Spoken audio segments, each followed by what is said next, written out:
irmão, minha irmã, nós já estamos chegando aí no 5º domingo da Quaresma, com um evangelho riquíssimo, que é João, Evangelho de João, capítulo 11, que vai falar da volta à vida de Lázaro. Não vou dizer nem ressurreição de Lázaro, porque a palavra ressurreição é para o final dos tempos, quando Jesus vier na sua glória, nós ressuscitaremos com ele. Então aqui é Lázaro, Jesus que devolve a vida para Lázaro, a vida terrena, a vida nesse mundo.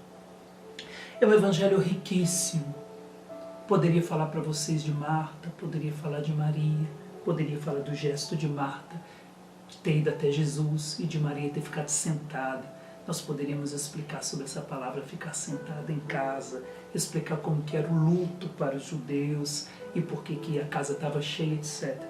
Mas não vem ao caso, porque senão nós ficaríamos aqui horas, teria que fazer vídeos e mais vídeos, e você se cansaria de ficar me ouvindo e me vendo.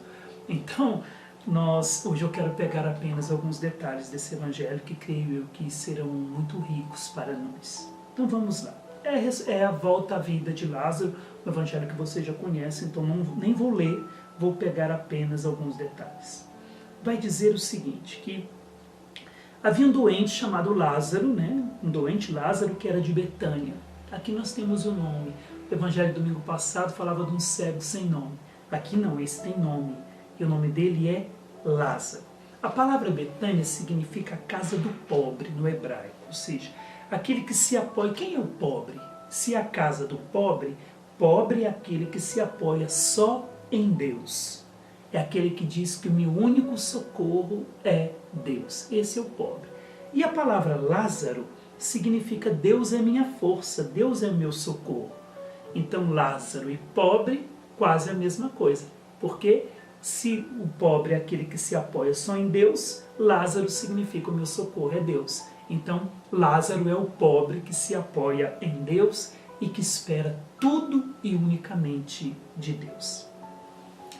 O Evangelho vai dizer algo muito interessante.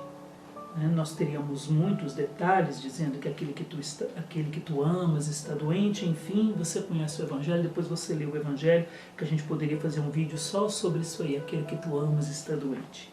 Enfim, mas eu quero falar sobre esse versículo que vai dizer que Jesus chorou. Jesus chorou sobre Lázaro. Aqui o termo grego significa que ele verteu, ele derramou lágrimas. Mas não é um choro desesperador no grego aqui usado esse termo. O termo significa que é um choro silencioso, um choro confiante. Verteu lágrimas, derramou lágrimas, mas não é um choro escandaloso. É um choro silencioso de compaixão e ao mesmo tempo de confiança em Deus. Cirilo de Alexandria vai dizer uma coisa muito interessante. Ele diz o seguinte: Jesus chorou, verteu lágrimas, quando viu que o homem criado à sua imagem estava morto. Então aqui em Lázaro, o pobre, aquele que o único socorro é Deus, Cirilo de Alexandria vai dizer que Lázaro aqui também representa o homem na sua totalidade, representa a humanidade. Vai dizer então que Jesus chorou, verteu lágrimas, quando viu que o homem criado à sua imagem estava morto. Porque ele morreu para isto, para nos tirar, nos livrar, nos salvar da morte. Cirilo de Alexandria vai continuar dizendo, os judeus pensavam, porque aqui vai dizer, Jesus chorou, então os judeus disseram, vede como ele o amava. Cirilo de Alexandria diz, os judeus pensavam que ele chorava pela morte de Lázaro, mas ele, cheio de compaixão, chorava sobre todos os mortos, sobre a humanidade que foi criada para a vida e que acabou morrendo. Então Jesus quando vê a situação de Lázaro morto, Jesus quando vê Marta, Maria chorando, vê aquela casa cheia, o povo em lamentações, Jesus chorou, verteu lágrimas para dizer, eu estou chorando sobre o homem que conheceu a morte. Conheceu a morte porque preferiu a morte à vida. Não escolheu a vida, escolheu o caminho errado e experimentou na própria carne a condenação do pecado, o salário do pecado, que é a própria morte. Conheceu essa morte que se tornou dolorosa na vida dos homens. Então, Jesus, quando olha para aquela situação, quando olha para a morte de Lázaro, Jesus lembra de Adão, que foi criado para a vida e que preferiu a morte. Jesus chora dizendo: a única solução é morrer no lugar do homem para matar a morte que alcançou o homem. Assim, matando a morte que alcançou o homem, a minha vida ressuscitada também alcançará a vida do homem. Então Jesus chora sobre o homem que foi criado. É que da mesma forma que Jesus chorou sobre Jerusalém. Jerusalém, Jerusalém, tu que matas os profetas. Tu não reconheceste Jerusalém no tempo em que tu foste visitada. E Jesus chora sobre Jerusalém para dizer: tu que foste criada para ser a casa, para ser a cidade da paz, tu preferiste a guerra. Tu que foste escolhida, Jerusalém, para ser a cidade da glória e da presença de Deus, da Shekhinah de Deus, tu preferiste viver uma vida de miséria. Tu que foste escolhida para ser o lugar de onde brota a vida, tu preferiste a morte. E chora. Agora é a mesma coisa, chorando sobre Lázaro. E para a gente ver, vamos ver isso em Gênesis capítulo 2, versículo 7, diz assim, versículo 17 diz assim: mas da árvore, o próprio Deus dizendo para Adão e Eva, mas da árvore do conhecimento do bem e do mal não deves comer, porque no dia em que dele comeres, com certeza morrerás. Então o homem foi criado para a vida. Não coma desse fruto, porque com certeza tu morrerás. Capítulo 3, versículo 4, a serpente que diz: mas a serpente respondeu à mulher: de modo algum morrereis. É muito interessante esse capítulo 3, porque todo o capítulo 1 e o capítulo 2 só se fala do Deus Criador. Então se fala do Deus Elohim, o Deus Justiça. Quando chega no capítulo 3, o escritor vai usar a palavra Senhor Deus, ou seja, Adonai Elohim. Adonai, o Deus de amor, de misericórdia, e Elohim, o Deus da justiça. Já que o capítulo 3 vai falar sobre o pecado do homem, é preciso então que não se fale mais somente de um Deus justiça, mas de um Deus que é amor e que a compaixão dele vai levantar o homem. É isso que acontece. E quando existem alguns intérpretes que vão dizer que alguns estudiosos do Antigo Testamento vão dizer que quando a serpente diz com certeza, de modo algum morrereis, esses estudiosos rabinos vão dizer que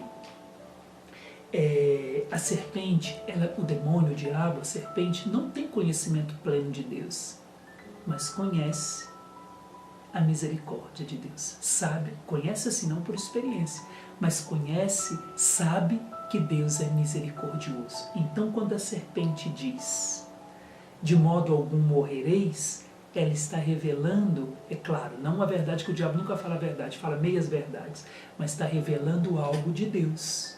Da mesma forma que no Novo Testamento o diabo dizia: tu és afasta de nós, tu vieste para nos destruir, tu és o santo de Deus, revelava qualidades de Jesus. Aqui o diabo revelou uma qualidade de Deus, de ser misericordioso. Com certeza não morrereis, de modo algum morrereis. Por quê?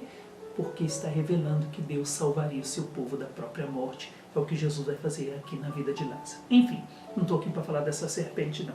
Estamos aqui para dizer, só para explicar, para dizer a consequência do pecado. Então a serpente dizendo: com certeza não morrereis, de modo algum morrereis, mas o próprio Deus já havia dito que se comessem daquela árvore, daquele fruto, morreriam.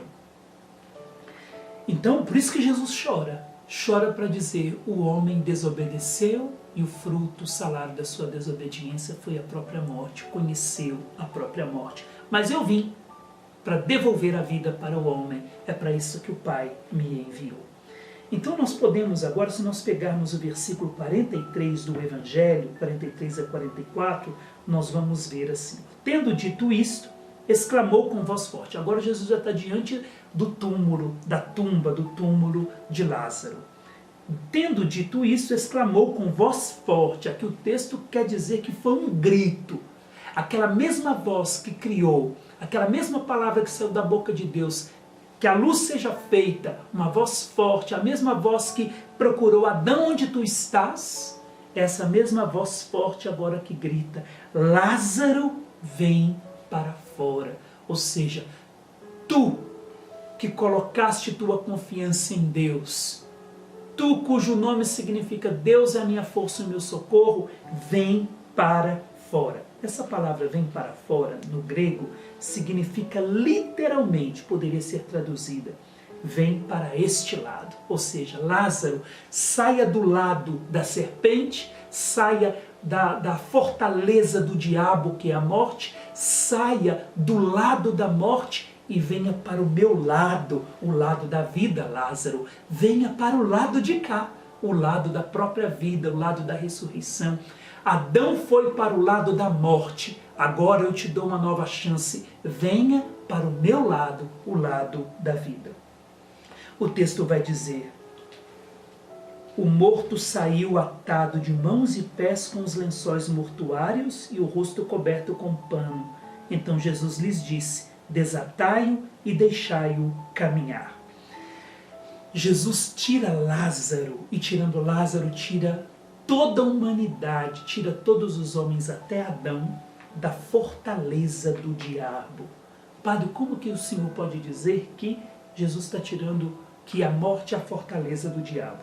Porque esse mesmo, se nós buscarmos, quando Jesus vai dizer assim, nós vemos isso em Mateus capítulo 4, versículo 10, lá no deserto, quando Jesus vai dizer, retira-te, Satanás, vá-te embora, Satanás, adorarás o Senhor teu Deus. Está lá em Mateus, deixa eu pegar Mateus 4, versículo 10, diz assim, 4:10, Jesus lhe disse, vá embora, Satanás, pois está escrito, adorarás o Senhor teu Deus e só a ele prestarás culto.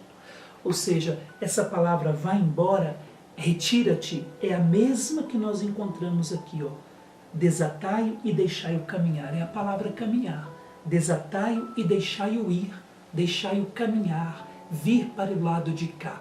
Ou seja, então é a mesma palavra usada que Jesus usou para Satanás, para dizer, vá embora. Jesus está dizendo agora, vá embora, Satanás, porque eu tirei Lázaro da sua fortaleza de morte e agora ele pode caminhar com suas próprias pernas e escolher, deixar-o caminhar, ou seja, deixe-o escolher vir para o meu lado, que é o lado da própria vida.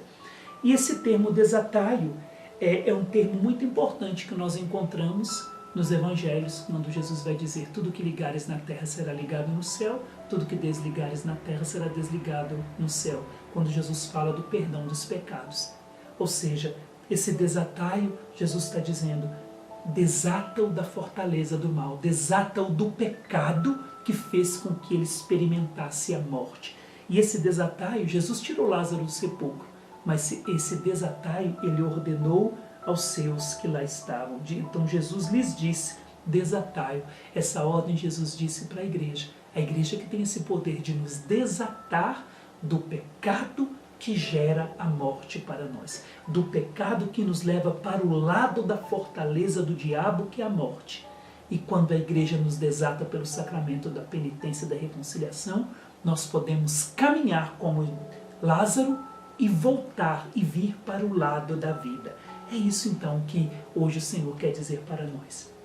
Com voz forte, Ele quer pronunciar o meu nome, Padre Eduardo, Lázaro, seu nome, dizer, venha para o lado de cá, venha para o lado da vida, saia da escuridão e da fortaleza do diabo e venha para o meu lado, o lado da vida, porque eu quero te introduzir na fortaleza de Deus. Eu quero te introduzir não na fortaleza do diabo, mas na fortaleza da cidade celeste, onde Deus é a única luz. É isso que o Senhor quer dizer para nós. Hoje Jesus chora sobre a nossa morte, se compadece de nós, vai até o nosso sepulcro, manda tirar a pedra, mesmo que estejamos já fedendo, e nos tira da fortaleza da morte e nos dá a ordem, venha para o meu lado, o lado da vida.